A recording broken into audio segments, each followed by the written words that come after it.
സ്വന്തം അച്ഛൻ്റെ കരം പിടിച്ച് നടക്കുന്ന കുട്ടികൾ വല്ലാത്തൊരു സുരക്ഷിതത്വം അനുഭവിക്കാറുണ്ടല്ലേ.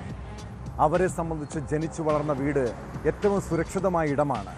എന്നാൽ ഇക്കാലത്ത് എവിടെയാണ് കുട്ടികൾക്ക് ഭയം കൂടാതെ ജീവിക്കാൻ കഴിയുന്നത്? ആരെയാണ് വിശ്വസിക്കാൻ കഴിയുന്നത്? പെൺകുട്ടികളെ ഏറെ സ്നേഹിക്കുന്ന ഒരച്ഛനും ഒരിക്കലും കേൾക്കാൻ ആഗ്രഹിക്കാത്തൊരു വാർത്തയുണ്ട്. കാസർഗോഡ് 10 വയസ്സ് മുതൽ ലൈംഗിക ചൂഷണത്തിന് ഇരയായ പെൺകുട്ടിയുടെ ദുരിത ജീവിതം കണ്ണു നനയാതെ നമുക്ക് കേൾക്കാനാവില്ല. ആദ്യം അച്ഛൻ, പിന്നീട് അമ്മാവൻ, ഒടുവിൽ അയൽവാസിയായ യുവാവും. ഈ കഥയെക്കുറിച്ച് ഒരു ചുമരിനപ്പുറം പറയാൻ പോലും അവൾ ഭയപ്പെട്ട കാലമുണ്ട്. 17-ാം വയസ്സിൽ സ്കൂളിലെ കൗൺസിലിങ്ങിൽ അവൾ നടത്തിയ വെളിപ്പെടുത്തൽ സ്വന്തം വീട് പോലും കുട്ടികൾക്ക് സുരക്ഷിതമായ ഇടമല്ലെന്ന് തെളിയിക്കുന്നതാണ്. എന്താണ് അവൾക്ക് സംഭവിച്ചത്? ഇതോടൊപ്പം രാഹുൽ മാങ്കൂട്ടത്തിനെതിരായ ലൈംഗികാരോപണ കേസിൽ നിർണായക വിവരങ്ങളും പുറത്തുവരുന്നു. വിശദമായി പരിശോധിക്കുകയാണ് പോലീസ് പട്രോൾ. സ്വാഗതം.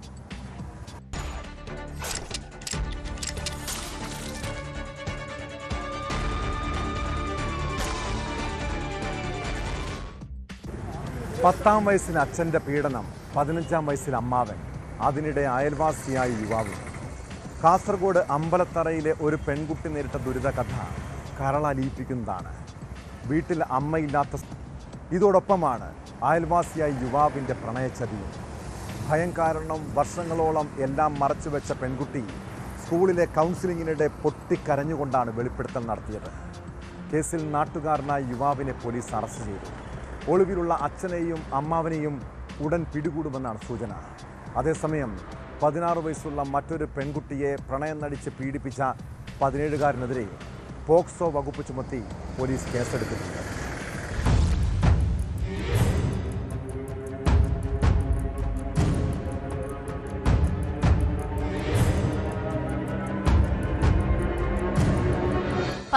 യെ പീഡിപ്പിച്ചുവെന്ന പരാതിയിൽ അമ്പലത്തറ പോലീസ് 3 പോക്സോ കേസുകളാണ് രജിസ്റ്റർ ചെയ്തത്. പെൺകുട്ടിയുടെ പിതാവ്, പ്രവാസിയായ മാതൃസഹോദരൻ, നാട്ടുകാരനായ യുവാവ് എന്നിവർക്കെതിരെയാണ് പോലീസ് കേസെടുത്തത്. പ്രതികളിൽ നാട്ടുകാരനായ വിജയനെ പോലീസ് അറസ്റ്റ് ചെയ്തു. 47-കാരനായ പ്രതിയെ കോടതിയിൽ ഹാജരാക്കി റിമാൻഡ് ചെയ്തു.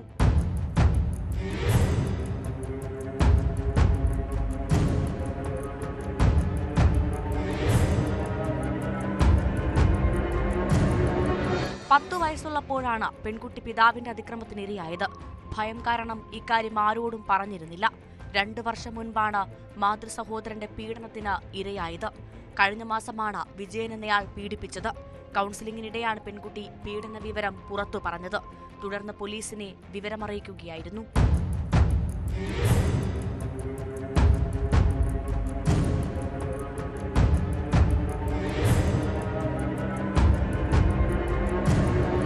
അതേസമയം 16 വയസ്സുള്ള പെൺകുട്ടിയുടെ പരാതി പ്രകാരം മറ്റൊരു പോക്സോ കേസും അമ്പലത്തറ പോലീസ് രജിസ്റ്റർ ചെയ്തു. 17 വയസ്സുകാരനെതിരെയാണ് കേസ്.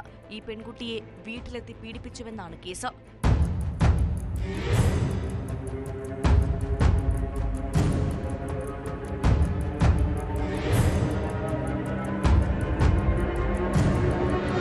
ന്യൂസ് 18 കാസർഗോഡ്. ലൈംഗികാരോപണ കേസിൽ രാഹുൽ മാങ്കൂട്ടത്തിലിനെ പൂട്ടാൻ ക്രൈംബ്രാഞ്ചിന് കഴിയുമോ? ഗർഭചിത്ര വിവാദത്തിൽ പുതിയ തെളിവുകൾ കണ്ടെത്തിയിരിക്കുകയാണ് അന്വേഷണ സംഘം. ഇരയായ യുവതികളിൽ ഒരാൾ നടത്തിയത് അശാസ്ത്രീയ ഗർഭം അലസിപ്പിക്കലെന്നാണ് നിർണായക കണ്ടെത്തൽ.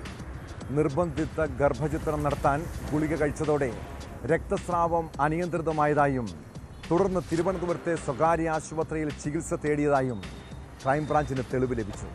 ഇതോടെ യുവതിയെ പരിശോധിച്ച ഡോക്ടറുടെ മൊഴിയെടുക്കാനുള്ള നീക്കവും ക്രൈംബ്രാഞ്ച് ആരംഭിച്ചിട്ടുണ്ട്.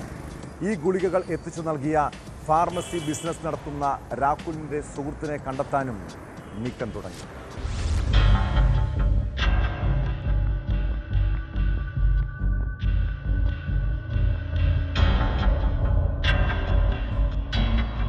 ഇരയായ തിരുവനന്തപുരം ജില്ലക്കാരിയായ 26-കാരിക്ക് വിവാഹം കഴിക്കാമെന്ന് രാഹുൽ മാങ്കൂട്ടത്തിൽ ഉറപ്പ് നൽകിയിരുന്നതായും ഈ ഉറപ്പിൽ കുഞ്ഞിന് ജന്മം നൽകാനുള്ള തയ്യാറെടുപ്പിലായിരുന്നു യുവതിയെന്നുമാണ് പ്രത്യേക അന്വേഷണ സംഘത്തിന്റെ കണ്ടെത്തൽ. യുവതി ഗർഭിണിയാണെന്ന വിവരം പലതവണ പറഞ്ഞിട്ടും രാഹുൽ വിശ്വസിച്ചിരുന്നില്ല. ഒടുവിൽ ഗർഭസ്ഥ ശിശുവിന്റെ വളർച്ച 16 ആഴ്ച പിന്നിട്ടതോടെയാണ് ഗൗരവം തിരിച്ചറിഞ്ഞത്. തുടർന്ന് പത്തനംതിട്ട സ്വദേശിയും തന്റെ വിശ്വസ്തനുമായ സുഹൃത്തു മുഖേന രാഹുൽ നിർബന്ധിത ഗർഭചിത്രം നടത്തുന്നതിനായി ഗുരുതര ആരോഗ്യ പ്രശ്നങ്ങൾക്ക് വഴിവെച്ചേക്കാവുന്ന 2 ഗുളികകൾ യുവതിക്ക് കൈമാറിയതായാണ് ക്രൈംബ്രാഞ്ച് സ്ഥിരീകരണം. മിഫാപ്രിസ്റ്റോൺ, മിസോപ്രോസ്റ്റോൾ തുടങ്ങിയ മരുന്നുകൾ കഴിച്ചതിന് പിന്നാലെ രക്തസ്രാവം അനിയന്ത്രിതമായതോടെ യുവതി തിരുവനന്തപുരം നഗരത്തിലെ ഒരു സ്വകാര്യ ആശുപത്രിയിൽ ചികിത്സ തേടിയതായും അന്വേഷണ സംഘം കണ്ടെത്തി.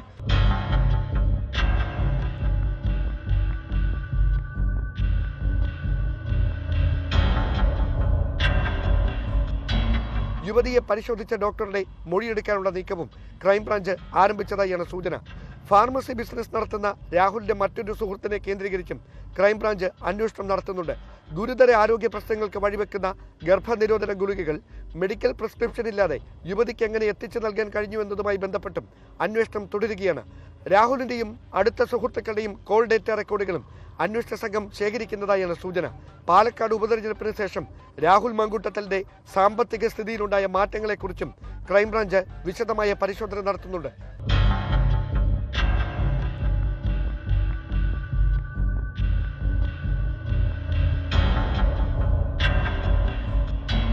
Dan Kurian, news 18, Thiruvananthapuram. കോൺഗ്രസിൽ കുതികാൽ വെട്ടും കാലുവാരലുമൊക്കെ പണ്ട് മുതലേ ഉള്ളതാണ്. അതൊക്കെ ഗ്രൂപ്പ് രാഷ്ട്രീയത്തിൻ്റെ ഭാഗമായിരുന്നുവെങ്കിൽ ഇപ്പോൾ കാര്യങ്ങൾ മറിച്ചാണ്. രാഹുൽ മാങ്കൂട്ടത്തിനെതിരെ ശക്തമായ നിലപാട് സ്വീകരിച്ചതിനാണ് പ്രതിപക്ഷ നേതാവ് വി.ഡി. സതീശനും രമേശ് ചെന്നിത്തലയ്ക്കും നേരെയുള്ള സൈബർ ആക്രമണം. സതീശനെതിരെ സൈബർ ആക്രമണത്തിന് 25 വ്യാജ ഫേസ്ബുക്ക് അക്കൗണ്ടുകളുണ്ട്. ഇതിന് പുറമെയാണ് സതീശനും ചെന്നിത്തലയ്ക്കുമെതിരെ ക്രൈംബ്രാഞ്ചിന് വ്യാജ പരാതിയും പോയത്. പരാതിക്ക് പിന്നിൽ സാമ്പത്തിക തട്ടിപ്പ് കേസിലെ പ്രതിയായ യുവതിയാണ്. കാനഡയിൽ ജോലി വാഗ്ദാനം ചെയ്ത് തട്ടിപ്പ് നടത്തിയ കേസിൽ പ്രതിയായ ജീന സജി തോമസാണ് രാഹുൽ വിവാദത്തിൽ ഗൂഢാലോചന ആരോപിച്ച് ക്രൈംബ്രാഞ്ചിന് മൊഴി നൽകിയത്. അന്വേഷണം വഴിതിരിച്ചുവിടാൻ ബോധപൂർവമായ നീക്കം യുവതിയുടെ ഭാഗത്തു നിന്ന് ഉണ്ടായിട്ടുണ്ടോ എന്ന് പരിശോധിക്കുകയാണ് പ്രത്യേക അന്വേഷണ സംഘം.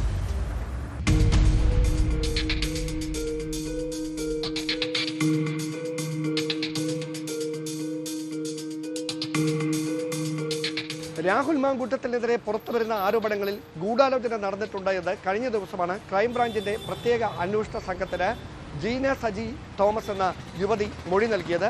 പക്ഷേ അവർ പറഞ്ഞ കാര്യങ്ങളിൽ ചില അസ്വാഭാവികതകൾ തോന്നിയതിന് പിന്നാലെയാണ് പ്രത്യേക അന്വേഷണ സംഘം ഇവരുടെ ബാക്ക്ഗ്രൗണ്ട് പരിശോധന നടത്തിയത്.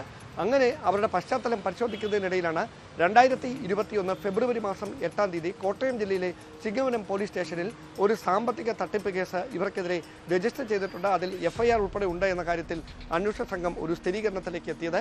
കാനഡയിൽ ജോലി വാഗ്ദാനം ചെയ്ത് 2 സഹോദരങ്ങളിൽ നിന്നായി 13 ലക്ഷത്തിലധികം രൂപ ഇവർ കൈപ്പറ്റിയിട്ടുണ്ട് എന്നാണ് അന്വേഷണ സംഘത്തിന്റെ അല്ലെങ്കിൽ പോലീസിന്റെ അന്നത്തെ കണ്ടെത്തൽ. സമാനമായ തരത്തിൽ ഇപ്പോൾ ഈ അന്വേഷണത്തിന്റെ ദിശ തെറ്റിക്കുന്നതിന് വേണ്ടിയുള്ള ബോധപൂർവമായ ഒരു ഇടപെടലാണോ ഇങ്ങനെ ഒരു മൊഴിക്ക് പിന്നിലുള്ളത് എന്നാണ് ക്രൈംബ്രാഞ്ച് സംഘത്തിന്റെ സംശയം. അതുകൊണ്ട് തന്നെയാണ് കഴിഞ്ഞ ഓഗസ്റ്റ് 24-ാം തീയതി സംസ്ഥാന പോലീസ് മേധാവിക്ക് ജീന സജി തോമസ് ഇങ്ങനെ ഒരു പരാതി നൽകിയത് മുതൽ കഴിഞ്ഞ ദിവസം ഇവർ മൊഴി നൽകിയതിന് വരെ ഉള്ള സമയത്തിനിടയ്ക്ക് അവരെ ഫോണിൽ ബന്ധപ്പെട്ടവരെക്കുറിച്ചും അല്ലാതുള്ള ആളുകളെക്കുറിച്ചും കൃത്യമായ അന്വേഷണം നടത്തുന്നത്. രാഹുൽ മാങ്കൂട്ടത്തിൻ്റെ രക്ഷപ്പെടുത്തുന്നതിന് വേണ്ടിയുള്ള ബോധപൂർവമായ നീക്കത്തിൻ്റെ ഭാഗമായി ഇങ്ങനെയൊരു മൊഴി നൽകാൻ ഇവരെ പ്രേരിപ്പിച്ചതിന് പിന്നിൽ മറ്റാരെങ്കിലും ഉണ്ടോ എന്ന് കണ്ടെത്താനാണ് ക്രൈംബ്രാഞ്ചിൻ്റെ ശ്രമം. എന്തായാലും ജീന സജി തോമസുമായി ബന്ധപ്പെട്ട് പുറത്തുവരുന്ന വിവരങ്ങളുടെ പശ്ചാത്തലത്തിൽ സ്വാഭാവികമായി അവരുടെ മറ്റ് പശ്ചാത്തലങ്ങൾ കൂടി കൃത്യമായി ക്രൈംബ്രാഞ്ച് അന്വേഷിക്കുന്ന തരത്തിലേക്കാണ് ഇപ്പോൾ കാര്യങ്ങൾ എത്തിയിരിക്കുന്നത്.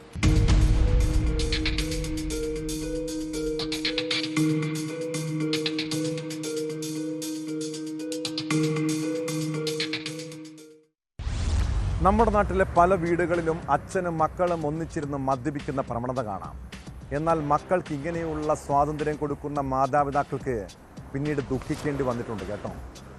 കാരണം മദ്യപിച്ച് ലക്കുകെട്ട് കഴിഞ്ഞാൽ സ്വന്തം അച്ഛനെയോ അമ്മയോ തിരിച്ചറിയാൻ ഇപ്പോഴത്തെ തലമുറയ്ക്ക് കഴിയാറില്ല. ഒടുവിൽ ചെറിയ പ്രശ്നത്തിൻ്റെ പേരിൽ മാതാപിതാക്കൾക്കെതിരെ പോലും അവർ കൊലക്കത്തിയെടുക്കാം. തൃശ്ശൂർ കൊരട്ടിയിൽ ഒന്നിച്ചിരുന്ന് മദ്യപിക്കുമ്പോഴുണ്ടായ തർക്കമാണ് അച്ഛൻ്റെ കൊലയിൽ കലാശിച്ചത്. കൊരട്ടി സ്വദേശി ജോയിയെ കൊലപ്പെടുത്തിയ കേസിൽ മകൻ ക്രിസ്റ്റിയെ പോലീസ് അറസ്റ്റ് ചെയ്തു.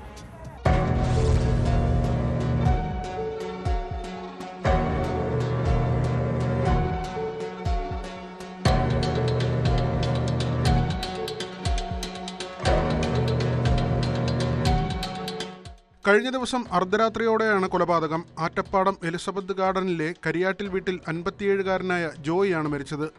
ഒരുമിച്ച് മദ്യപിക്കുന്നതിനിടെയുണ്ടായ തർക്കത്തെ തുടർന്ന് മകൻ ക്രിസ്റ്റി വീട്ടിൽ നിന്ന് കത്തിയെടുത്ത് ജോയിയുടെ കഴുത്തിന് കുത്തുകയായിരുന്നുവെന്ന് പോലീസ് പറഞ്ഞു.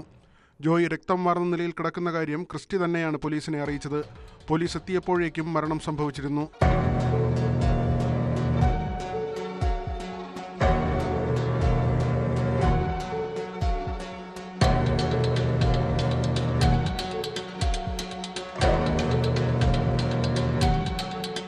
ഇവർ മദ്യപിച്ച് സ്ഥിരമായി വഴക്കിടാറുണ്ടായിരുന്നു. വഴക്ക് പതിവായതിനാൽ സമീപവാസികളാരും ശ്രദ്ധിച്ചിരുന്നില്ല. പോലീസ് സ്ഥലത്തെത്തി ക്രിസ്റ്റിയെ കസ്റ്റഡിയിലെടുത്ത ശേഷമാണ് അടുത്ത വീട്ടുകാർ പോലും സംഭവം അറിയുന്നത്. സംഭവ ദിവസം നേരത്തെയും ജോയിയും ക്രിസ്റ്റിയും തമ്മിൽ വഴക്കുണ്ടായതായാണ് പോലീസിന് ലഭിച്ച വിവരം. പ്രതി ക്രിസ്റ്റിയെ പോലീസ് അറസ്റ്റ് ചെയ്തു. തൃശൂർ മെഡിക്കൽ കോളേജിലെ പോസ്റ്റ്മോർട്ടത്തിന് ശേഷം മൃതദേഹം ബന്ധുക്കൾക്ക് വിട്ടുകൊടുത്തു. ചാലക്കുടി DYSP ബിജുകുമാർ, കൊരട്ടി SHO അമൃതരംഗൻ എന്നിവരുടെ മേൽനോട്ടത്തിലാണ് അന്വേഷണം നടക്കുന്നത്.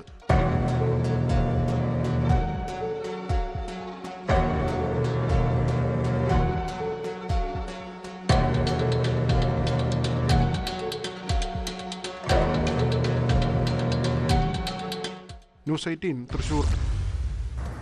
ദമ്പതികൾ തമ്മിലുള്ള പ്രശ്നങ്ങൾക്ക് പല കാരണങ്ങളും ഉണ്ടാകും. ഭർത്താവിൻ്റെ മദ്യപാനവും ലഹരി ഉപയോഗവും സാമ്പത്തിക പ്രശ്നങ്ങളും സംശയരോഗവുമൊക്കെ കുടുംബ തർക്കത്തിലേക്കും മർദ്ദനത്തിലേക്കും വഴിവെച്ചേക്കാം. എന്നാൽ കാസർഗോഡ് ബേടകത്ത് ഭർത്താവ് ഭാര്യയെ മർദ്ദിച്ചത് പുതിയ ഷർട്ടിൽ പേന കൊണ്ട് വരഞ്ഞതിൻ്റെ പ്രകോപനത്തിലാണ്. ബേടകം സ്വദേശി മജീലിയുടെ പരാതിയിൽ ഭർത്താവ് യഹിക്കെതിരെ പോലീസ് കേസെടുത്തു. ഭാര്യയുടെ മുഖത്തും മുതുകിലും അടിച്ചു പരിക്കേൽപ്പിച്ചെന്നാണ് FIR-ൽ പറയുന്നത്.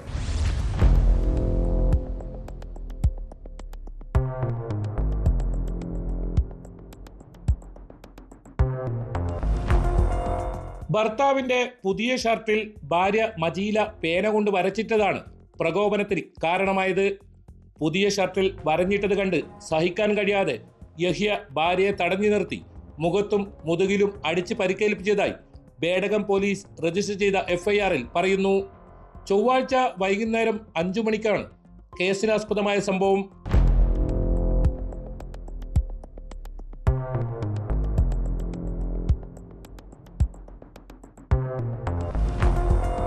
മരുതടക്കം ചെന്നിക്കുണ്ട് സ്വദേശിനിയും ബേഡെടുക്ക കല്ലടക്കുറ്റിയിലെ വാടക ക്വാർട്ടേഴ്സിൽ താമസക്കാരിയുമായ KA മജീലയാണ് മർദ്ദനത്തിന് ഇരയായത്.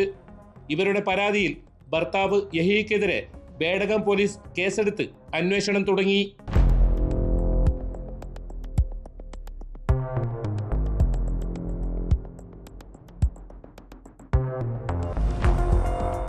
ന്യൂസ് 18 കാസർഗോഡ്.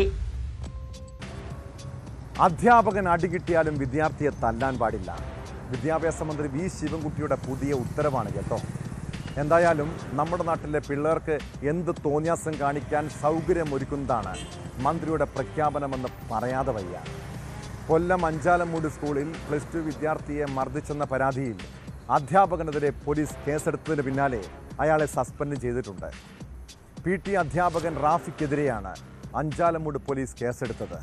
വിദ്യാർത്ഥിയാണ് അധ്യാപകനെ ആദ്യം മർദ്ദിച്ചതെന്നും എന്നാൽ തിരിച്ചടിക്കാൻ അധ്യാപകന് അവകാശമില്ലെന്നുമാണ് മന്ത്രിയുടെ വിചിത്രവാദം. വിദ്യാർത്ഥിക്കെതിരെയും നടപടി ഉണ്ടാകുമെന്നാണ് സൂചന.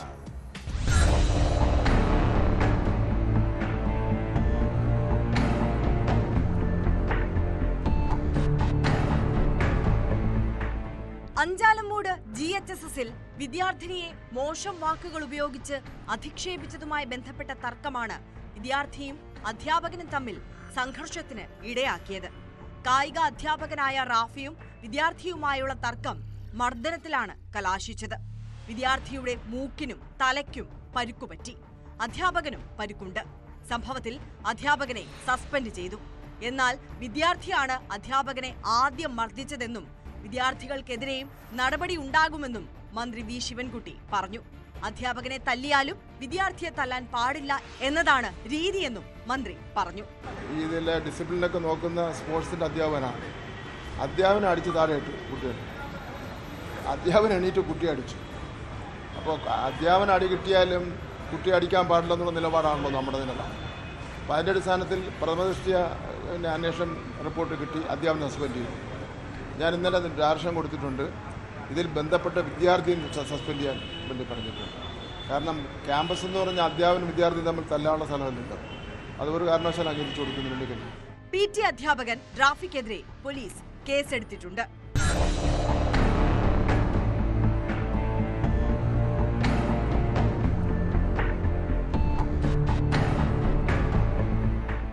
ന്യൂസ് 18 കൊല്ലം. ധർമ്മസ്ഥലയിലെ കൂട്ടക്കൊലപാതക വെളിപ്പെടുത്തലിന് പിന്നാലെയുള്ള അന്വേഷണം ഭയപ്പെടുത്തുന്നതാണ്. കഴിഞ്ഞ 3 പതിറ്റാണ്ടുകൾക്കിടെ എന്തായിരിക്കും അവിടെ സംഭവിച്ചിട്ടുള്ളത്? കൊലപാതക പരമ്പരയും ദുർമന്ത്രവാദവും തമ്മിൽ എന്തെങ്കിലും ബന്ധമുണ്ടോ? ബംഗളഗുഡയിൽ SIT നടത്തിയ പരിശോധനയിൽ മന്ത്രവാദത്തിന് ഉപയോഗിക്കുന്നുവെന്ന് സംശയിക്കുന്ന വസ്തുക്കളും 5 അസ്ഥികൂടങ്ങളും കണ്ടെത്തി. മഹസർ തയ്യാറാക്കാനായി അന്വേഷണ സംഘം സ്ഥലത്തെത്തിയപ്പോഴാണ് ഇവ കണ്ടെടുത്തത്. തലയോട്ടിയുടെ വലിപ്പമനുസരിച്ച് ലഭിച്ച അവശിഷ്ടങ്ങളിലൊന്ന് കുട്ടിയുടേതാണെന്നാണ് സംശയം.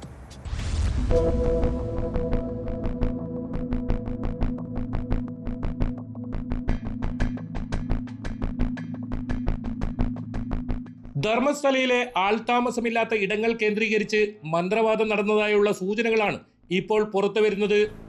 ബംഗളഗുഡയിൽ SIT നടത്തിയ പരിശോധനയിലാണ് മന്ത്രവാദത്തിന് ഉപയോഗിക്കുന്നതെന്ന് സംശയിക്കുന്ന വസ്തുക്കൾ കണ്ടെത്തിയത്. ഇതോടൊപ്പം 5 മൃതദേഹാവശിഷ്ടങ്ങളും കണ്ടെത്തി. ഇതിൽ ഒരു തലയോട്ടിയുടെ വലുപ്പമനുസരിച്ച് കുട്ടിയുടേതാണെന്ന് സംശയിക്കുന്നു. മുൻ ശുചീകരണ തൊഴിലാളി ചിന്നയ്യ കോടതിയിൽ ഹാജരാക്കിയ തലയോട്ടിയുമായി ബന്ധപ്പെട്ട മഹസർ തയ്യാറാക്കാനായി ബംഗളഗുഡയിലെത്തിയപ്പോഴാണ് SITയെ ഞെട്ടിച്ചുകൊണ്ട് വസ്തുക്കൾ കണ്ടെത്തിയത്. നേരത്തെ മഹസർ തയ്യാറാക്കുന്നതിന്റെ ഭാഗമായി SIT നടത്തിയ പരിശോധനയിൽ ഇവിടെ നിന്നും മൃതദേഹാവശിഷ്ടങ്ങൾ ലഭിച്ചിരുന്നു. ഇതിനു പുറമെയാണ് ഇപ്പോൾ 5 അസ്ഥികൂടങ്ങൾ കൂടി കണ്ടെത്തിയത്. വസ്ത്രങ്ങൾക്കൊപ്പം മന്ത്രവാദത്തിന് ഉപയോഗിച്ചതായി സംശയിക്കുന്ന പാത്രങ്ങളുടെ സാന്നിധ്യമാണ് SIT സംഘത്തെ ഞെട്ടിച്ചത്. അതേസമയം ഇത് സംബന്ധിച്ച് SITയുടെ ഭാഗത്തു നിന്ന് ഔദ്യോഗിക സ്ഥിരീകരണം ഉണ്ടായിട്ടില്ല.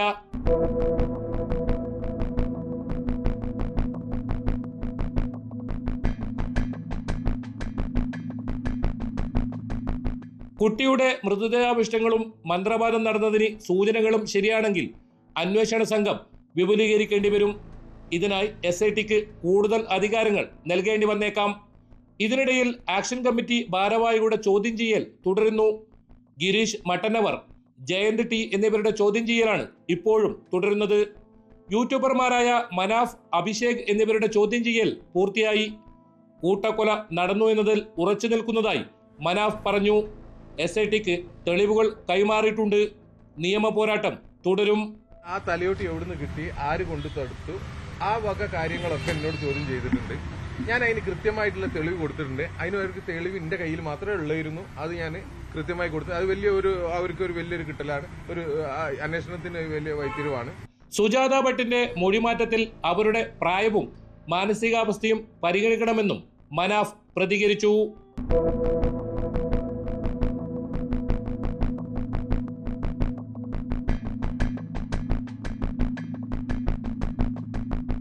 ന്യൂസ് 18 ധർമ്മസ്ഥല. കോഴിക്കോട് വെള്ളയിൽ സ്വദേശി അസീമിന്റെ അസ്വാഭാവിക മരണത്തിലെ ദുരൂഹത നീങ്ങണം. അതിനായി ഖബർ തുറന്ന് മൃതദേഹം പുറത്തെടുത്ത് പോസ്റ്റ്മോർട്ടം നടത്തി. പോസ്റ്റ്മോർട്ടം റിപ്പോർട്ട് പുറത്തു വന്നാലേ മരണകാരണത്തിൽ വ്യക്തത വരുമെന്ന് പോലീസ് പറഞ്ഞു. അസീമിന്റെ ഭാര്യയുടെ പരാതിയിലാണ് പോലീസിന്റെ നടപടി. കഴിഞ്ഞ തിരുവോണ ദിനത്തിൽ മദ്യപിച്ച് വീട്ടിലെത്തിയ അസീമിനെ പിറ്റേന്ന് മരിച്ച നിലയിൽ കണ്ടെത്തിയെങ്കിലും സ്വാഭാവിക മരണമെന്ന് കരുതി പോസ്റ്റ്മോർട്ടം നടത്താതെ മൃതദേഹം സംസ്കരിച്ചിരുന്നു. പിന്നീട് വീട്ടുകാർക്ക് തോന്നിയ സംശയത്തിന്റെ അടിസ്ഥാനത്തിലാണ് പോലീസിൽ പരാതി നൽകിയത്.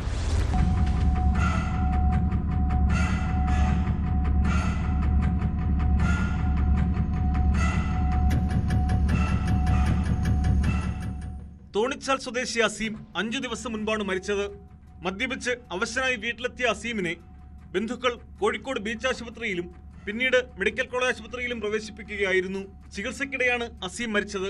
CT സ്കാനിൽ ആന്തരിക രക്തസ്രാവമാണ് മരണകാരണമെന്ന് കണ്ടെത്തിയെങ്കിലും പോസ്റ്റ്മോർട്ടം നടത്താതെ മൃതദേഹം ബന്ധുക്കൾക്ക് വിട്ടു നൽകുകയും തുടർന്ന് സംസ്കരിക്കുകയുമായിരുന്നു. പിന്നീടാണ് കുടുംബം അസീമിന്റെ മരണത്തിൽ ചില അസ്വാഭാവികതകളുണ്ടെന്ന പരാതിയുമായി പോലീസിനെ സമീപിച്ചത്. മൃതദേഹത്തിൽ കണ്ട പാടുകളാണ് സംശയത്തിന് കാരണം.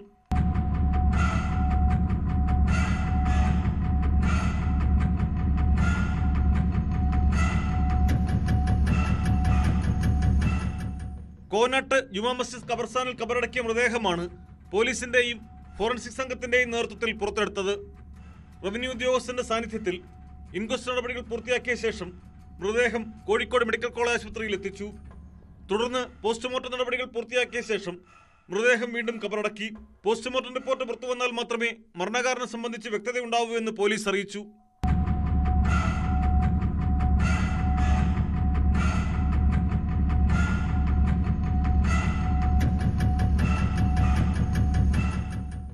ന്യൂസ് 18 കോഴിക്കോട്. കഴിഞ്ഞ ദിവസങ്ങളിൽ പോലീസിന്റെ മൂന്നാം മുറിയും കസ്റ്റഡി മർദ്ദനങ്ങളും നമ്മൾ ഏറെ ചർച്ച ചെയ്തതാണ്. എന്നാൽ ഡ്യൂട്ടിക്കിടെ പോലീസുകാർ ആക്രമണത്തിന് ഇരകളാകുന്ന സംഭവങ്ങളും കണ്ടില്ലെന്ന് നടിക്കാനാവില്ല. മലപ്പുറത്ത് മണൽക്കടത്ത് പിടികൂടാൻ ശ്രമിക്കുന്നതിനിടെ പോലീസുകാരെ ലോറി ഇടിപ്പിച്ച് കൊല്ലാൻ ശ്രമമുണ്ടായി. ജൂനിയർ SIയും CPOയും രക്ഷപ്പെട്ടത് ഭാഗ്യം കൊണ്ടാണ്. ലോറി ഓഫായതോടെ ഡ്രൈവറെ പോലീസ് അറസ്റ്റ് ചെയ്തു. നാടകീയ സംഭവങ്ങളുടെ CCTV ദൃശ്യങ്ങളും പുറത്തു വന്നിട്ടുണ്ട്.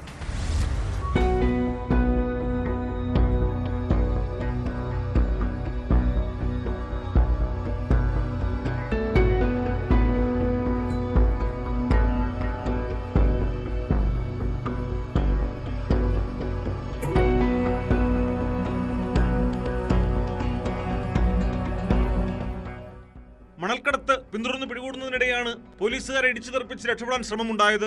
ലോറി ഇടിച്ചു തെറിപ്പിച്ച തിരൂർ പോലീസ് സ്റ്റേഷനിലെ ജൂനിയർ SIക്കും CPOയ്ക്കും ഭാഗ്യം കൊണ്ടാണ് ജീവൻ തിരിച്ചു കിട്ടിയത്. വാഹനം ഓഫായതോടെ ലോറി ഡ്രൈവറെ പോലീസ് പിടികൂടുകയായിരുന്നു. ബുധനാഴ്ച രാവിലെ തിരൂർ മംഗലത്തുണ്ടായ നാടകീയ സംഭവങ്ങളുടെ CCTV ദൃശ്യവും പുറത്തുവന്നു.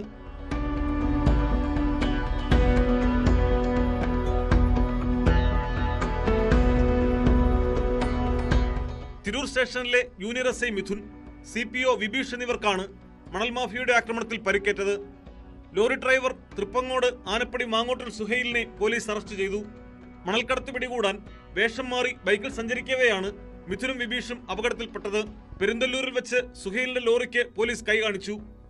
സിവിൽ വേഷത്തിലായതിനാൽ പോലീസാണെന്നറിയാതെ ലോറി നിർത്തിയ സുഹൈൽ പോലീസുകാരാണെന്ന് തിരിച്ചറിഞ്ഞതും ലോറി വേഗത്തിൽ മുന്നോട്ടെടുത്ത് ഓടിച്ചുപോയി. മരണവേഗത്തിൽ പാഞ്ഞ ലോറിയെ മിഥുനും വിബീഷും ബൈക്കിൽ പിന്തുടർന്നു. നിറയെ മണലോടുമായി അമിത വേഗത്തിൽ പാഞ്ഞ സുഹൈൽ ആലിങ്ങൽ വഴി മംഗലത്തെത്തി ആലത്തിയൂർ റോഡിലേക്ക് തിരിഞ്ഞതും ബ്ലോക്കിൽ കുടുങ്ങി. ഈ സമയം ലോറിയെ മറികടക്കാൻ ശ്രമിച്ചതോടെ ലോറി വലത്തേക്ക് വെട്ടിച്ച് ബൈക്ക് ഇടിച്ചിട്ടു. പിന്നെയും ലോറി മുന്നോട്ട് പോയതും പെട്ടെന്ന് വാഹനം ഓഫാവുകയായിരുന്നു. ഈ സമയം പിന്തുടർന്നെത്തിയ പോലീസുകാരാണ് സുഹൈലിനെ കീഴടക്കിയത്.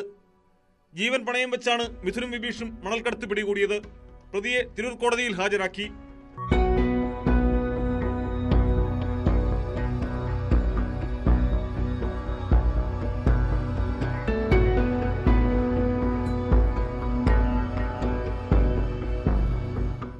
ന്യൂസ് 18 തിരൂർ. കൊച്ചിയിലെ വിദേശ റിക്രൂട്ട്മെന്റ് സ്ഥാപനത്തിൽ നടന്ന സാമ്പത്തിക തട്ടിപ്പ് ബിസിനസ് നടത്തുന്ന എല്ലാ മനുഷ്യരും ഒരു പാഠമാക്കേണ്ടതാണ്. സ്വന്തം സഹോദരങ്ങളെപ്പോലെ സ്നേഹിച്ച ഒരു കൂട്ടം ജീവനക്കാരാണ് മുതലാളിയെ വഞ്ചിച്ച് ഇല്ലാതാക്കാൻ ശ്രമിച്ചത്. സ്ഥാപന ഉടമയുടെ പണം തട്ടിയെടുക്കുക മാത്രമല്ല പ്രതികൾ ചെയ്തത്, അയാളെ പൊതുമധ്യത്തിൽ മോശക്കാരനാക്കാനും കള്ളക്കേസിൽ കുടുക്കാനും ബിസിനസ് നശിപ്പിക്കാനും ശ്രമിച്ചു. ഇവിടെയും അവസാനിക്കുന്നതല്ല പ്രതികളുടെ ചതി. ഉടമയുടെ കുടുംബജീവിതം തന്നെ ഇല്ലാതാക്കാൻ അപവാദ പ്രചരണങ്ങളുടെ കുത്തൊഴുക്കാണ് അവർ നടത്തിയത്. എംപയർ ഓവർസീസ് എഡ്യൂക്കേഷൻ എന്ന സ്ഥാപനത്തിൻ്റെ ഉടമ ചതിക്കപ്പെട്ട കഥ വിശദമായി അറിയണം.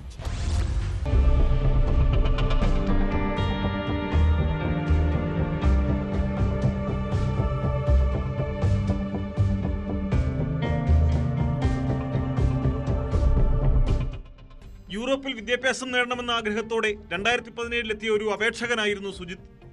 ഇതിന്റെ ഭാഗമായി സുജിത് 2 തവണ വിസയ്ക്ക് അപേക്ഷിച്ചെങ്കിലും അത് നിരസിക്കപ്പെട്ടു.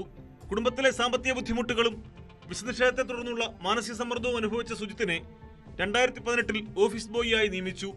എന്നാൽ ഓഫീസ് ബോയ് എന്ന നിലയിൽ നിന്നും അയാൾ സ്ഥാപന ഉടമയുടെ വിശ്വസ്തനായി മാറി. ഉടമ പലപ്പോഴും വിദേശയാത്രകൾക്ക് പോകുമ്പോൾ സുജിത്തിനെ കാര്യങ്ങൾ ഏൽപ്പിക്കാൻ തുടങ്ങി. കോവിഡിന് ശേഷം സ്ഥാപനത്തിന്റെ പ്രവർത്തനങ്ങൾ പുനരാരംഭിച്ചപ്പോൾ സുജിത്തിനെ ചീഫ് ഫിനാൻഷ്യൽ ഓഫീസർ സ്ഥാനത്ത് നിയമിച്ചു. സ്ഥാപന ഉടമ ബിസിനസ് ആവശ്യങ്ങൾക്കായി നിരന്തരം യാത്രകൾ നടത്തുന്നതുകൊണ്ട് സ്ഥാപനത്തിന്റെ കറണ്ട് അക്കൗണ്ട് സുജിത്തിന്റെ മൊബൈൽ നമ്പറും ഇമെയിൽ ഐഡിയുമായി ബന്ധിപ്പിച്ചു. ഉടമ അതീവ വിശ്വസ്തനായി കണ്ട സുജിത് പക്ഷേ കൂടെ നിന്ന് ചതിക്കുകയായിരുന്നു. പലപ്പോഴും കണക്കുകൾ സമർപ്പിക്കാൻ തയ്യാറായില്ല. കമ്പനി നഷ്ടത്തിലാണെന്നും വരുമാനമില്ലെന്നും സുജിത് അസോസിയേറ്റ്സിനോടും ജീവനക്കാരോടും പറഞ്ഞു. കണക്കുകളൊട്ടും സമർപ്പിക്കാതായതോടെ കമ്പനി ഉടമ നേരിട്ട് കാര്യങ്ങൾ പരിശോധിച്ചു. അപ്പോഴാണ് കോടികളുടെ തിരിമറി നടന്നതായി തിരിച്ചറിഞ്ഞത്. കണക്കുകൾ ഉടൻ തന്നെ സമർപ്പിക്കണമെന്ന് പറഞ്ഞതോടെ അക്കൗണ്ടന്റ് രാജിവെച്ചു. ഉടൻ തന്നെ സുജിത്തിനെ CFO സ്ഥാനത്ത് നിന്ന് മാറ്റുകയും ചെയ്തു. അന്നേ ദിവസം തന്നെ കമ്പനി ജീവനക്കാരനായ ഗോഡ്സൺ ദേവസിയും രാജിവെച്ചു. തുടർന്ന് സ്ഥാപന ഉടമ ഔദ്യോഗികമായി മീറ്റിംഗ് വിളിച്ച് സുജിത്തിനോട് ഇതിനെപ്പറ്റി ചോദിച്ചു.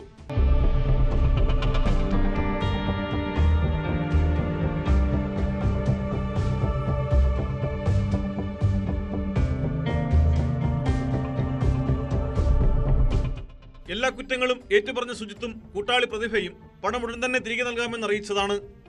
എന്നാൽ പ്രതികൾ കമ്പനിയുടെ സമാന പേരിൽ എംബറർ CGA എന്ന പേരിൽ പുതിയതായി ഒരു സ്ഥാപനം രൂപീകരിക്കുകയും ഇടപാടുകാരെ തെറ്റിദ്ധരിപ്പിച്ച് പണം സമ്പാദിക്കുകയും ചെയ്തു.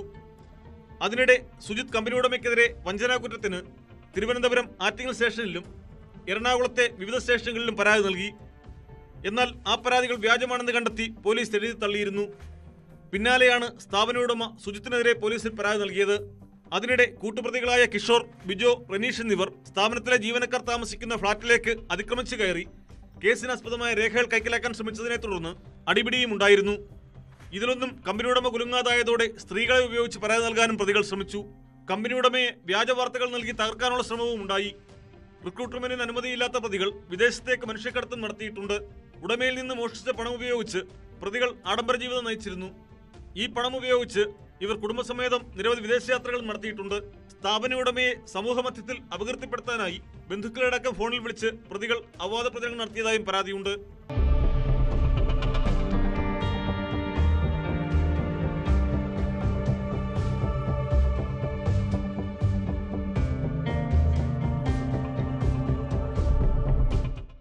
ന്യൂസ് 18 കൊച്ചി. വ്യാജ പോക്സോ കേസിൽ ശിക്ഷിക്കപ്പെട്ട് 6 വർഷത്തോളം ജയിലിൽ കിടന്ന പാസ്റ്റർ ഷിബുവിൻ്റെ കഥ മുൻപ് നമ്മൾ കേട്ടിട്ടുള്ളതാണ്. പിന്നീട് ജയിലിൽ വെച്ച് നിയമം പഠിച്ച് ഹൈക്കോടതിയിൽ സ്വയം വാദിച്ചാണ് ഷിബു കുറ്റവിമുക്തനാകപ്പെട്ടത്. എന്നാൽ ജയിലിൽ നിന്ന് മോചിതനായെങ്കിലും ഷിബുവിൻ്റെ നിയമ പോരാട്ടം തുടരുകയാണ്. തനിക്കെതിരെ വ്യാജ പരാതി നൽകിയവർക്കും അതിന് കൂട്ടുനിന്ന ഉദ്യോഗസ്ഥർക്കുമെതിരെ നടപടി വേണമെന്നാവശ്യപ്പെട്ട് 2 തവണ ഹൈക്കോടതിയെ സമീപിച്ചിട്ടും നടപടി ഉണ്ടായില്ലെന്നാണ് പരാതി.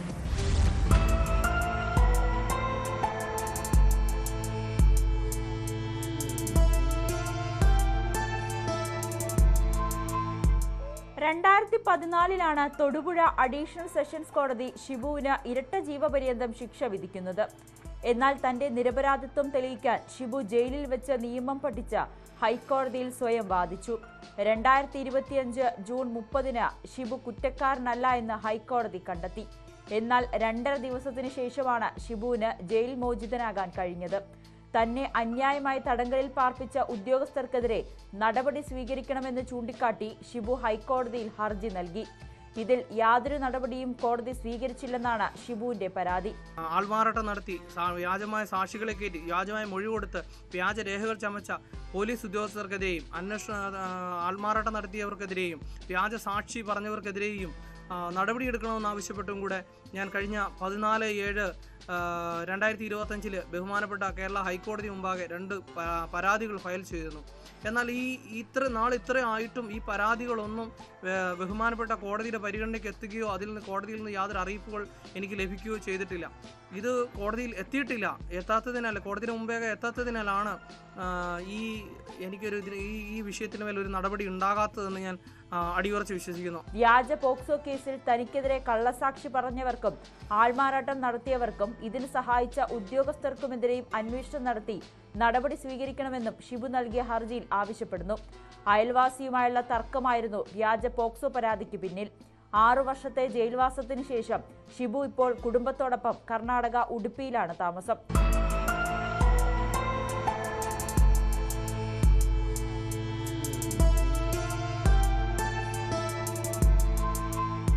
ന്യൂസ് 18 കൊച്ചി. കോഴിക്കോട് മുക്കം അഗസ്ത്യമുടിയിലെ ഒരു സ്പായിലുണ്ടായ ആക്രമണ കേസാണ് പോലീസ് പട്രോൾ ഇനി പരിശോധിക്കുന്നത്. മുക്കത്തെ മൂൺലൈറ്റ് സ്പായിൽ കയറി ആക്രമണം നടത്തിയ കേസിൽ ഒരാളെ പോലീസ് അറസ്റ്റ് ചെയ്തു. അരീക്കോട് സ്വദേശിയായ മുഹമ്മദ് ആഷിഖിനെയാണ് പിടികൂടിയത്.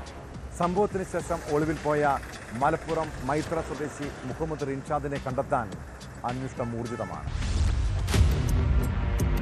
കഴിഞ്ഞ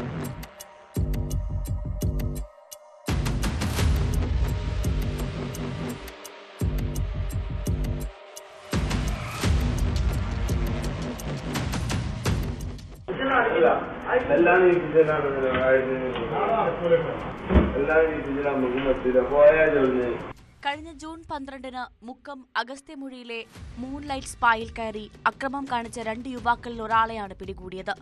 അരീക്കോട് സ്വദേശിയായ കള്ളൻ കടവത്ത് മുഹമ്മദ് ആഷിഖിനെയാണ് അറസ്റ്റ് ചെയ്തത്. സ്ഥാപനത്തിൽ കയറി അതിക്രമം കാട്ടിയ പ്രതികൾ CCTVയും മോണിറ്ററും അടിച്ചു പൊട്ടിക്കുകയും മൊബൈൽ ഫോണും പണവും കവരുകയും ചെയ്തു. അതിക്രമത്തിന്റെ CCTV ദൃശ്യം പുറത്തു വന്നിരുന്നു.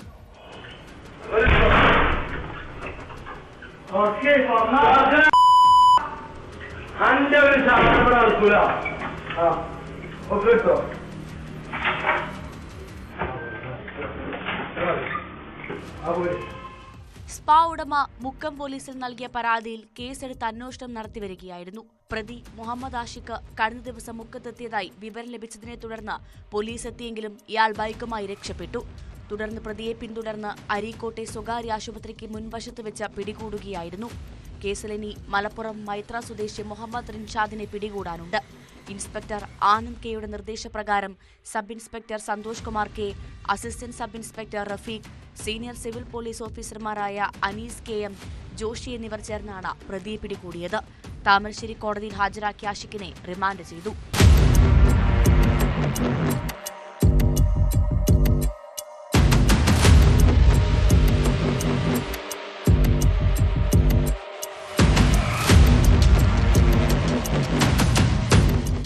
ന്യൂസ് 18 മുക്കം.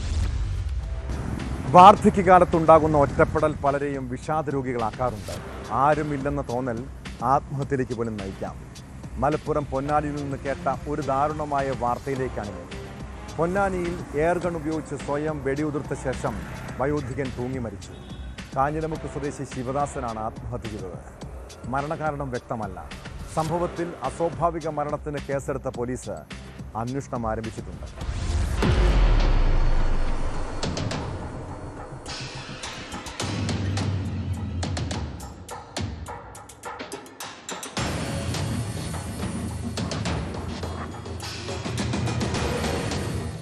മലപ്പുറം പൊന്നാനി കാഞ്ഞിരമുക്കിൽ വ്യാഴാഴ്ച രാവിലെയാണ് 66-കാരനെ തൂങ്ങി മരിച്ച നിലയിൽ കണ്ടത്. കാഞ്ഞിരമുക്ക് കക്കാടത്ത് ശിവദാസനാണ് മരിച്ചത്. വീട്ടിലെ കാർ ഷെഡിൽ തൂങ്ങി നിൽക്കുന്ന നിലയിലായിരുന്നു മൃതദേഹം. തൂങ്ങി നിൽക്കുന്ന സ്ഥലത്തിന് സമീപമായി എയർഗണ്ണും കണ്ടെത്തി.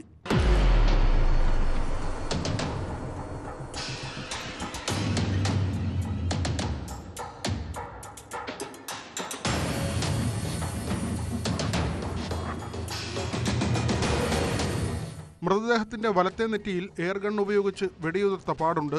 ഇതാണ് എയർഗൺ ഉപയോഗിച്ച് സ്വയം വെടിയുതിർത്ത ശേഷം തൂങ്ങി മരിച്ചതാകാമെന്ന നിഗമനത്തിൽ പോലീസ് എത്താൻ കാരണം. രാവിലെ സമീപത്തെ വീട്ടുകാരാണ് ശിവദാസനെ തൂങ്ങി മരിച്ച നിലയിൽ കണ്ടത്. മരണകാരണം വ്യക്തമല്ല. പെരുമ്പടപ്പ് പോലീസ് അന്വേഷണം ആരംഭിച്ചു. പോസ്റ്റ്മോർട്ടം റിപ്പോർട്ട് ലഭിച്ചാലേ കൂടുതൽ കാര്യങ്ങൾ വ്യക്തമാകൂവെന്ന് പോലീസ് അറിയിച്ചു.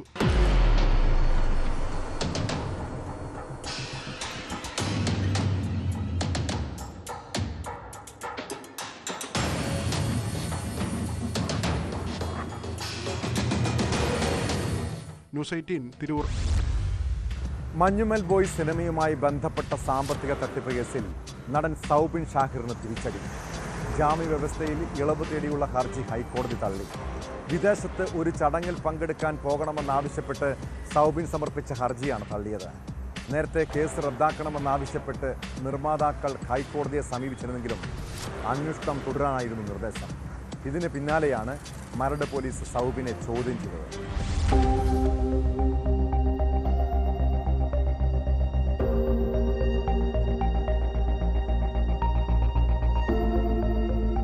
അവാർഡ് നൈറ്റിൽ പങ്കെടുക്കാൻ ദുബായിൽ പോകണമെന്നാവശ്യപ്പെട്ട് സൗബിൻ ഷാഹിർ ഹൈക്കോടതിയുടെ അനുമതി തേടിയിരുന്നു. ഇതാണ് സിംഗിൾ ബെഞ്ച് തള്ളിയത്. മഞ്ഞുമൽ ബോയ് സിനിമയുടെ 40% ലാഭം വാഗ്ദാനം ചെയ്ത നിർമ്മാതാക്കൾ 7 കോടി രൂപ തട്ടിയെന്ന അരൂർ സ്വദേശി സിറാജ് വലിയതുറയുടെ പരാതിയിലാണ് മരട് പോലീസ് കേസെടുത്തത്. സിനിമയുടെ നിർമ്മാണത്തിനായി പല ഘട്ടങ്ങളിലായി 7 കോടി രൂപ കയ്യിൽ നിന്നും വാങ്ങിയെന്നും ലാഭവിഹിതം നൽകാതെ വിശ്വാസവഞ്ചന കാണിച്ചുവെന്നും ചൂണ്ടിക്കാട്ടിയായിരുന്നു പരാതി. എന്നാൽ വാഗ്ദാനം നൽകിയ പണം ഇയാൾ കൃത്യസമയത്ത് നൽകിയില്ലെന്നായിരുന്നു നിർമ്മാതാക്കളുടെ വാദം. ഇതുമൂലം ഷൂട്ടിംഗ് ഷെഡ്യൂളുകൾ മുടങ്ങിയെന്നും അത് വലിയ നഷ്ടത്തിന് കാരണമായെന്നും നിർമ്മാതാക്കൾ ആരോപിച്ചിരുന്നു. അതുകൊണ്ടാണ് ലാഭവിഹിതം നൽകാതിരുന്നതെന്നും നിർമ്മാതാക്കൾ പറഞ്ഞിരുന്നു.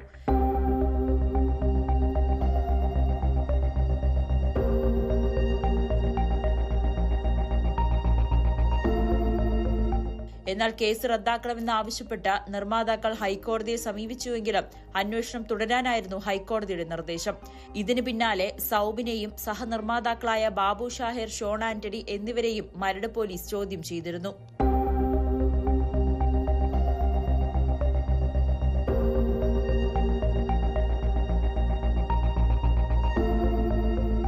ന്യൂസ് 18 കൊച്ചി. തൊടുപുഴ സ്മിത മെമ്മോറിയൽ ആശുപത്രി ക്യാൻസർ ചികിത്സയ്ക്ക് പേര് കേട്ടതാണ്. സാമാന്യ സാമ്പത്തിക ശേഷിയുള്ളവരാണെങ്കിൽ ടിൽ തെറാപ്പി എന്ന അത്യാധുനിക ചികിത്സാ രീതി വരെ ഇവിടെയുണ്ട്. 1 കോടിയോളം രൂപ ചിലവ് വരുന്ന ഈ ചികിത്സ നടത്തിയാൽ ക്യാൻസർ രോഗം ഭേദപ്പെടുമെന്നാണ് ആശുപത്രിയുടെ അവകാശവാദം. ഇങ്ങനെയാണ് കണ്ണൂർ മട്ടന്നൂർ സ്വദേശിനി സുമിയെ ചികിത്സയ്ക്കായി ബന്ധുക്കൾ ഇവിടെ എത്തിച്ചത്. സുമിയെ ടിൽ തെറാപ്പിക്ക് വിധേയാക്കി. എന്നാൽ രോഗത്തിന് മാറ്റമുണ്ടായില്ലെന്ന് മാത്രമല്ല, യുവതിയുടെ ജീവനും നഷ്ടപ്പെട്ടു. ആശുപത്രിയിലെ ചികിത്സാ പിഴവിനെ തുടർന്നാണ് യുവതി മരിച്ചതെന്നാണ് ആരോപണം. എന്നാൽ ചികിത്സയോട് രോഗി പ്രതികരിക്കാതിരുന്നതാണ് മരണകാരണമെന്ന് ആശുപത്രി വാർത്താക്കുറിപ്പിൽ വ്യക്തമാക്കുന്നു.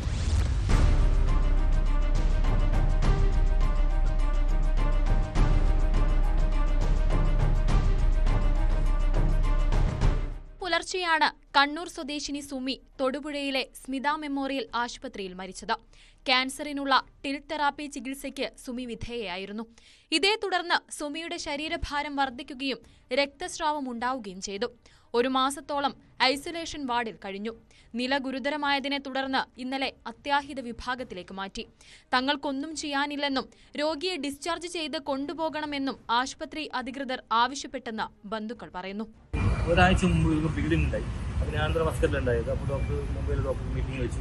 ഞങ്ങൾ മീറ്റിംഗിൽ പോകുമ്പോൾ ഡോക്ടർ പറഞ്ഞു ഇനി 2 ദിവസം കൂടി ഉള്ളൂ വന്നത് നമുക്ക് കൂട്ടിയിട്ട് വീട്ടിലൊക്കെ പോകാൻ പറഞ്ഞു. നമ്മൾ ഡോക്ടർ നമ്മൾ 60% പറഞ്ഞില്ല, നമ്മൾ ഇത്രപ്പാട് പൈസ നിങ്ങൾക്ക് അടച്ചത്, നമ്മൾ 72% ഓൾറെഡി നമുക്ക് അടച്ചിരിക്കുന്നു.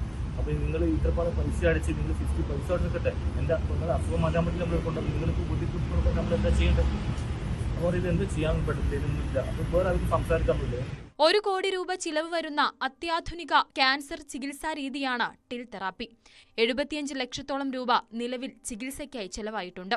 ആശുപത്രിക്കെതിരെ നിയമ നടപടി സ്വീകരിക്കുമെന്ന് സുമിയുടെ ബന്ധുക്കൾ പറയുന്നു.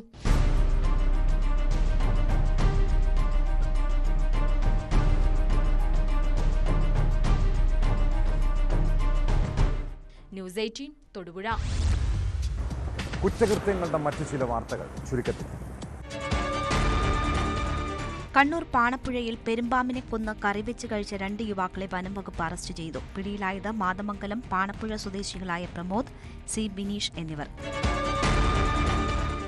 മലപ്പുറം കൊണ്ടോട്ടിയിൽ വിൽപ്പനയ്ക്കായി സൂക്ഷിച്ച 50 ഗ്രാമോളം MDMA-യുമായി 3 പേരെ ഡാൻസം സംഘം പിടികൂടി. മഞ്ചേരി വട്ടപ്പാറ സ്വദേശി കൂട്ടുമൂച്ചിക്കൽ ഫൈസൽ, കൊണ്ടോട്ടി കീഴ്ശ്ശേരി സ്വദേശി ഇലാഞ്ചേരി അഹമ്മദ് കബീർ, വേങ്ങര കണ്ണമംഗലം സ്വദേശി ഇലത്തക്കണ്ടി ഷഹീൽ എന്നിവരാണ് കീഴ്ശ്ശേരിയിലെ സ്വകാര്യ ലോഡ്ജിൽ നിന്ന് പിടിയിലായത്. ലഹരിമരുന്ന് കേസിൽ 5 വർഷത്തോളം ഖത്തർ ജയിലിൽ കഴിഞ്ഞിരുന്ന പ്രതികൾ 2 വർഷം മുൻപാണ് ശിക്ഷ കഴിഞ്ഞ് നാട്ടിലെത്തിയത്. തിരുവനന്തപുരം വർക്കലയിൽ വൻ കഞ്ചാവ് ശേഖരവുമായി യുവതി പിടിയിൽ. അയിരൂർ കൊച്ചുപാരിപ്പള്ളി മുക്കിൽ വാടകയ്ക്ക് താമസിക്കുന്ന ചിഞ്ചുവാണ് 5 കിലോയിലധികം കഞ്ചാവുമായി റൂറൽ ഡാൻസ് ഓഫ് സംഘത്തിന്റെ പിടിയിലായത്. ഈ നാട്ടിൽ ഒരാണും പെണ്ണും ഒന്നിച്ച് നടന്നാൽ, തനിച്ച് സഞ്ചരിച്ചാൽ എന്താണ് കുഴപ്പം? അതിനെ അവിഹിതമായി കാണുന്നവരും സദാചാര പ്രശ്നമായി കണ്ട് അനാവശ്യ വിവാദങ്ങൾ സൃഷ്ടിക്കുന്നവരുമുണ്ട് ഇവിടെ. കേരളത്തിലെ നഗരമേഖലകളിൽ ആളുകളുടെ കാഴ്ചപ്പാട് മാറിയിട്ടുണ്ട്. എന്നാൽ ഗ്രാമപ്രദേശങ്ങളിൽ ഭാര്യയ്ക്കും ഭർത്താവിനും സഹോദരനും സഹോദരിക്കും പോലും ഒന്നിച്ച് സഞ്ചരിക്കാൻ കഴിയാത്ത സാഹചര്യമാണ്. മലപ്പുറത്ത് സദാചാര പോലീസ് ചമഞ്ഞ് രാത്രി സഹോദരനെയും സഹോദരിയെയും വഴിയിൽ തടഞ്ഞു നിർത്തി കയ്യേറ്റം ചെയ്തതായി പരാതി. ചൊവ്വാഴ്ച രാത്രി 10 മണിയോടെ ജോലി കഴിഞ്ഞ് സഹോദരൻ്റെ കൂടെ സ്കൂട്ടറിൽ വീട്ടിലേക്ക് പോകുകയായിരുന്ന യുവതിക്ക് നേരെയായിരുന്നു ആക്രമണം. ഒപ്പമുള്ളത് ആരാണെന്ന് ചോദിക്കുകയും അസഭ്യം പറയുകയും യുവതിയുടെ മുഖത്തടിക്കുകയും ചെയ്തെന്ന് പരാതിയിൽ പറയുന്നു. സംഭവത്തിൽ മലപ്പുറം സ്വദേശികളായ അമൽ, അഖിൽ, ഫസലുർ റഹ്മാൻ എന്നിവരെ പോലീസ് അറസ്റ്റ് ചെയ്തു. ഇതുപോലുള്ള സദാചാര ഗുണ്ടകൾക്കെതിരെ പോലീസ് ശക്തമായ നടപടി സ്വീകരിക്കണം. ഇതോടെ പോലീസ് പട്രോൾ പൂർണ്ണമാവുന്നു. നമസ്കാരം.